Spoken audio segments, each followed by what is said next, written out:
Hello everyone, my name is Qiulin Zhang.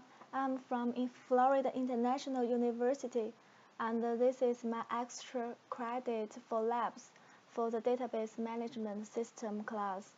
So for this extra credit, I choose the chapter 1 to do the modeling tools. So for that, for this time, I want to introduce ERwin. This is a popular data modeling tool used in this database industry. So the ERwin is really a powerful tool. So the system is just like this.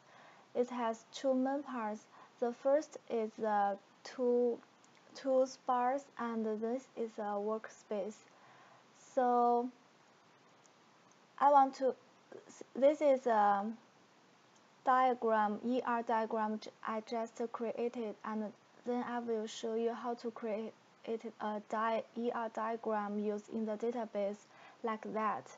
So first, we open this apps at new. We create a new model, and there is a logical model and a physical models. We created this in the both one, and here we can type the name. So as an example, I want to show you how to do the exercise 2. This is consider a mail order database. So we can see it's a mail order database. So now we have created a mail order database. So this is an empty workspace. The first step to create a ER diagram just we are drawing in the paper is to add the entities. First, here for the left toolbar we choose the entities and right click that as a new. Here we click the first new entities. The name is let's see the describe of the exercise 2. There is a mailbox database in which employees take orders for parts from the customers. So there are 4 kinds of entities. The first is employers.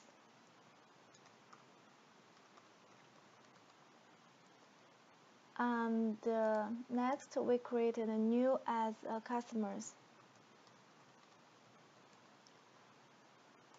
And then is orders. And the next is parts.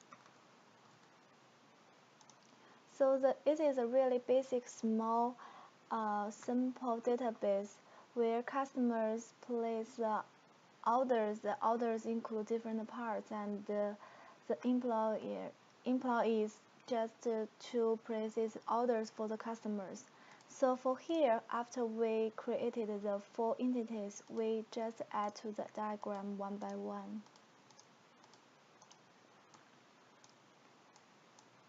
Here we see the 4 entities, and we can easily move to different positions here. Okay, so after we created the entities, the next step is for each entity to add the attribute.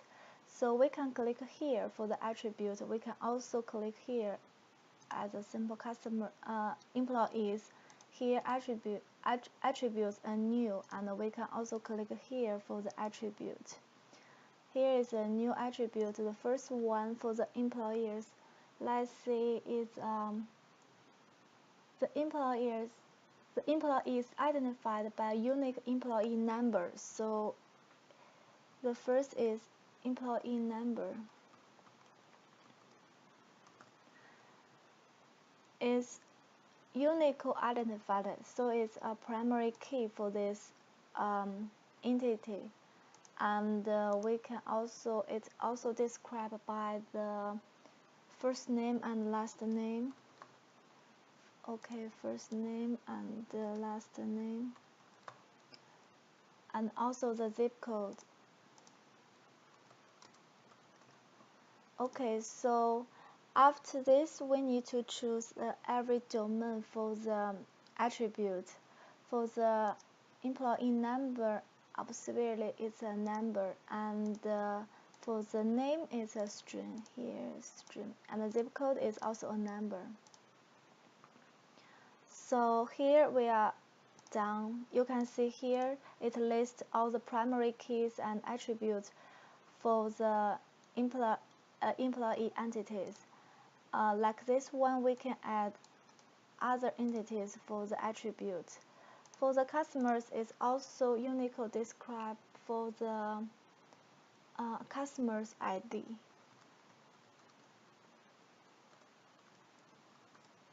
Customer ID. And there is also a number domain, and it's also primary key. And the customers also has a first name and a last name, so it's a first name, last name, and a zip code. So we have to choose the types.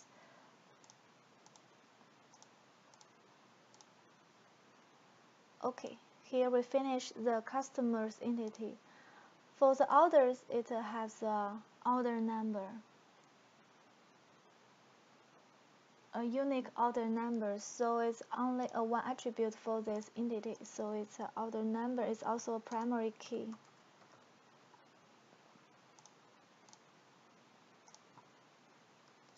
Okay, so for the parts,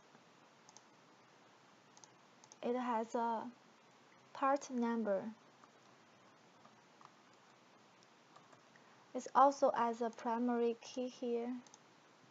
And here are many descriptions of this entity. The part name, the price, the quantity. So we add the part name as a string here, and the price number here, and the quantity.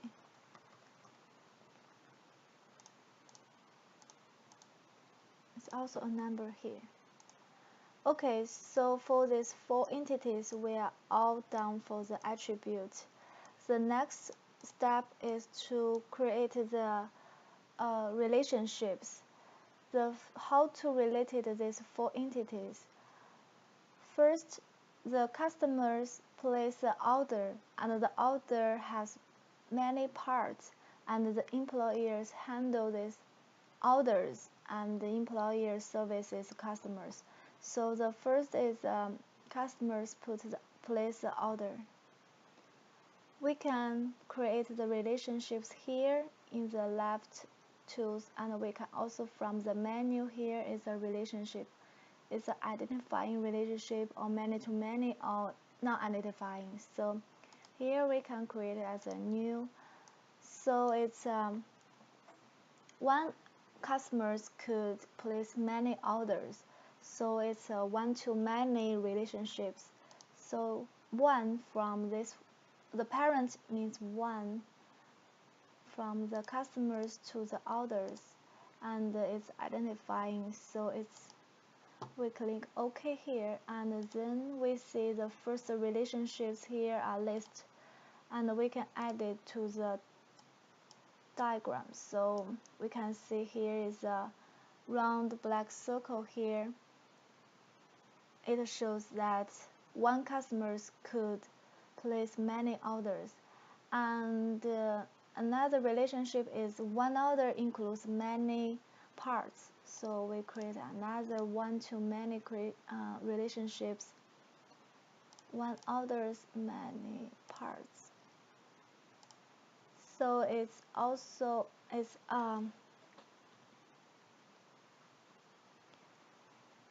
non-identifying relationship. So if there is no orders, so there is no part.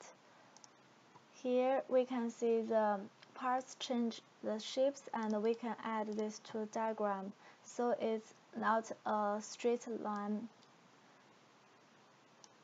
It's just some to show that one to many and to show it's a not that identifying relationship.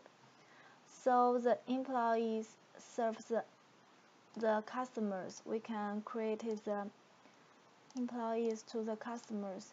So one employer could service many customers, and one customers also can be give service from different employees. So this is a many-to-many relationships.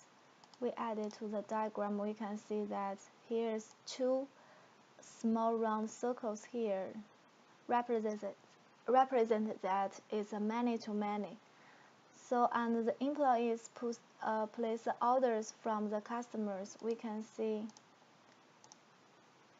one employer can place many orders for the customers. Okay, so we are done for the relationships. So for this exercise 2, we are finished. It's really a useful and powerful tool. We can create different types of entities. We can also create out the subtypes of entities. I want to show you an example that there is we can use this to some complicated works like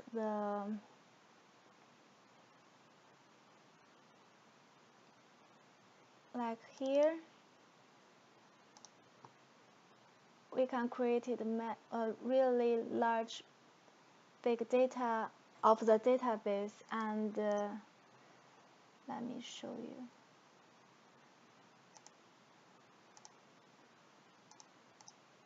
We can see here it's a university database, and this one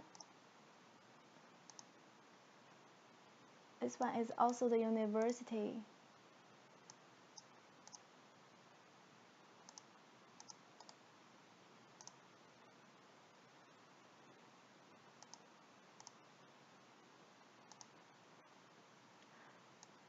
This one is for the grade books,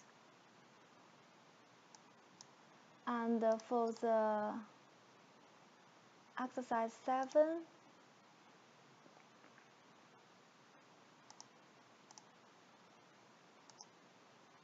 yes, here is the subtypes of the entities I want to show you. So we can see that for this online action that there's members. Some of the members are buyers and some of my members are sellers. So we can create the subtypes of entities of this diagram. So it's really a powerful tool to create the ER diagram for describe the database. I use these tools for all the chapters exercise. I think it's really good. Okay, thank you.